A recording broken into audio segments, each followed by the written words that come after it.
Matric का exam form कब से भरा जाएगा, इंटर का एग्जाम फॉर्म कब से भरा जाएगा। जिन बच्चों को 2027 में बिहार बोर्ड से मैट्रिक या फिर इंटर का एग्जाम देना है, जो बच्चे अभी 2026 में या तो 10 क्लास में पढ़ रहे हैं या फिर 12 क्लास में पढ़ रहे हैं, ऐसे बच्चों का 2027 के फरवरी महीने में मैट्रिक और इंटर का फाइनल एग्जाम वार्षिक परीक्षा होने जा रही है। तो ऐसे बच्चों के लिए जाहिर सी बात है कि भाई जब तक एग्जाम फॉर्म नहीं भरा जाएगा तब तक उनका एडमिट कार्ड नहीं आएगा, एडमिट कार्ड नहीं आएगा तो एग्जाम नहीं होगा।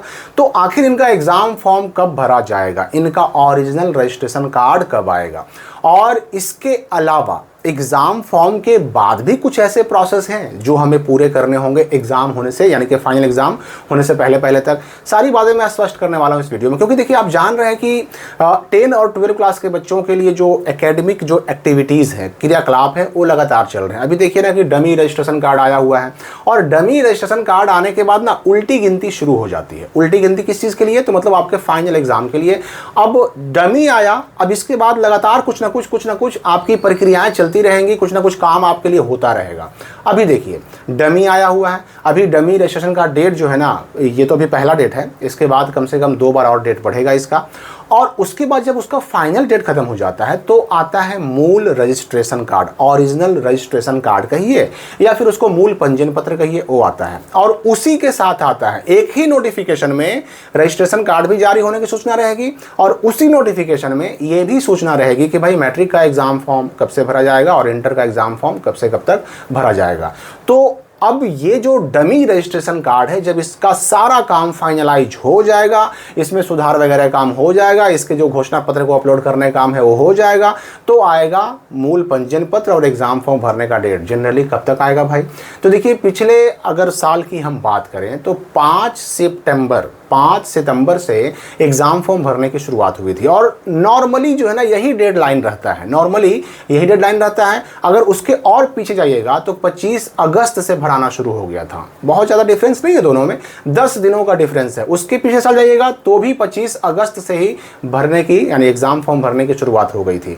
तो अगस्त लास्ट, अब चाहे 25 हो, 27 हो, 26 हो, या फिर सितंबर के शुरुआत में ही मैट्रिक और इंटर का एग्जाम फॉर्म भरा जाएगा। इस साल भी मैट्रिक इंटर एग्जाम फॉर्म भरने का टाइम ही यही होता है, या तो अगस्त लास्ट या फिर सितंबर के शुरुआत में एग्जाम फॉर्म भरे जाते हैं। जैसा कि मैंने पहले बताया कि एक नोटिफिकेशन आएगा, उसी नोटिफिकेशन में लिखा हुआ रहेगा कि जिन बच्चों ने पहले रजिस्ट्रेशन करवाया, उन रजिस्ट्रेशन कराए हुए बच्चों का डमी जारी किया गया। उनके सुधार के उपरांत अब मूल रजिस्ट्रेशन कार्ड जारी किया जा रहा है, और ऐसे बच्चों का एग्जाम फॉर्म भरने का डेट भी जारी किया जा रहा है। एक ही नोटिफिकेशन में दोनों बात रहेगी। अब यहाँ पर हो सकता है कुछ बच्चे ये सवाल करें कि भाई अभी तक 2027 में हमें मैट्रिक इंटर का एग्जाम देना तो था, लेकिन रजिस्ट्रेशन हमारी चूक से, भूल से छूट गया है। तो मैं बता दूं कि देखिए एग्जाम फॉर्म भरने से पहले पहले, या कई बार तो ऐसा भी हुआ है कि एग्जाम फॉर्म भरने का डेट चल ही रहा है, उस बीच में भी रजिस्ट्रेशन का डेट एक बार कम से कम जरूर आएगा, कम से कम एक बार तो जरूर ही आएगा। ठीक है, तो रजिस्ट्रेशन का डेट जब भी आए मैं सूचना आपको दूंगा, उस वक्त नहीं चूकना है। अगर उस वक्त चूक गए ना तो फिर 2027 में मैट्रिक इंटर का एग्जाम देना बिहार बोर्ड से आप भूल ही जाइए। ठीक है, तो डेट तो आएगा ही आएगा। अब रही बात कि ठीक है चलिए सितंबर में एग्जाम फॉर्म भरा जाएगा। अगर कोई बच्चा मान लेते हैं कि एग्ज़ाम फॉर्म ना भर पाए, तो डेट आया लेकिन एग्ज़ाम फॉर्म ना भर पाए, तो मैं आपको बता दूं कि एग्ज़ाम फॉर्म भरने का काम जो है ना 1.5 महीने, 1 महीने से लेकर के 1.5 महीने तक चलते रहता है। ऐसा नहीं कि एक मौका मिला, 2 मौका मिला, मतलब कई बार किसी साल तो ऐसा हुआ है कि 2-2 महीने तक डेट इसका दिया गया। यानी कि सितंबर से शुरू हुआ, पूरा सितंबर, पूरा अक्टूबर, आधा नवंबर तक एग्ज़ाम फॉर्म भरे गए हैं। किस लिए, ताकि किसी भी कारण से कोई बच्चा एग्जाम देने से वंचित ना हो सके, छूट ना सके। तो डेट भरपूर मिलेगा, हालांकि उसकी चिंता नहीं करनी है। जैसे ही डेट आए फर्स्ट डेट में ही आपको अपने स्कूल से जाकर के एग्जाम फॉर्म भर देना है। एक सवाल आपके मन में और आएगा कि मान लीजिए एग्जाम फॉर्म जारी हो गया, क्योंकि एग्जाम फॉर्म प्रिंटेड आता है भाई, उसमें जो है ना आपका सारा डिटेल छपा रहेगा, आपका फोटो, सिग्नेचर, आपका नाम, पिता का नाम, माता का नाम, डेट ऑफ बर्थ, कैटेगरी, सब कुछ छपा हुआ रहेगा उसमें। हाँ, छपा हुआ ना रहेगा तो सब्जेक्ट। लेकिन ध्यान ये देना है कि सुधार जो भी कराना है आपको, डमी रजिस्ट्रेशन कार्ड का जो डेट है ना, उस डेट में कराना है, डमी रजिस्ट्रेशन कार्ड में कराना है। एग्जाम फॉर्म जारी होने के बाद आप उस एग्ज़ाम फॉर्म में सोचिएगा कि हम अपने हिसाब से कोई भी सब्जेक्ट भर दें, कोई भी सब्जेक्ट चुन लें, उससे कोई मतलब नहीं, उससे कोई फर्क नहीं पड़ेगा।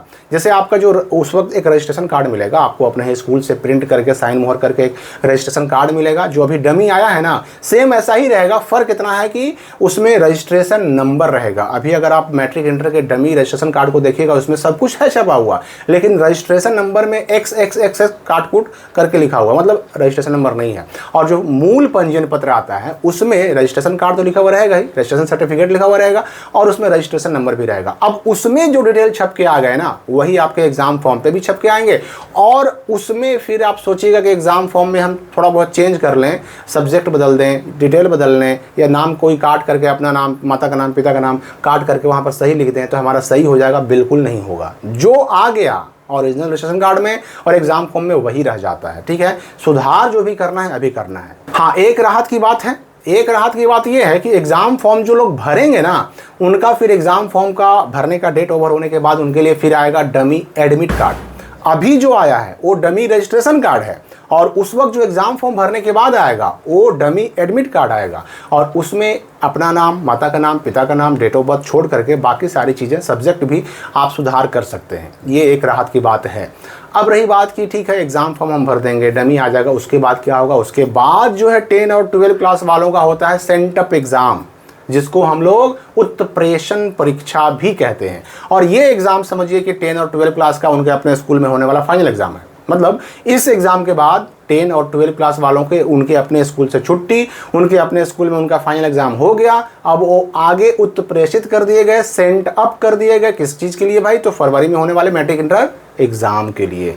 तो वो सेंटअप एग्ज़ाम अक्टूबर से नवंबर तक होता है। जैसे इससे पहले क्या हुआ है कि अक्टूबर में हुआ मैट्रिक का तो नवंबर में हुआ इंटर का, या अक्टूबर में हुआ इंटर का तो नवंबर में हुआ मैट्रिक का, ऐसे ही होता है। ठीक है, पहले चूंकि इंटर के एग्ज़ाम हुआ करते हैं फरवरी महीने में, पहले इंटर होता है तो नॉर्मली पहले इंटर का सेंटअप एग्ज़ाम लिया जाता है। तो वही अक्टूबर से नवंबर होता है तो सेंटअप एग्ज़ाम आपका हो जाएगा।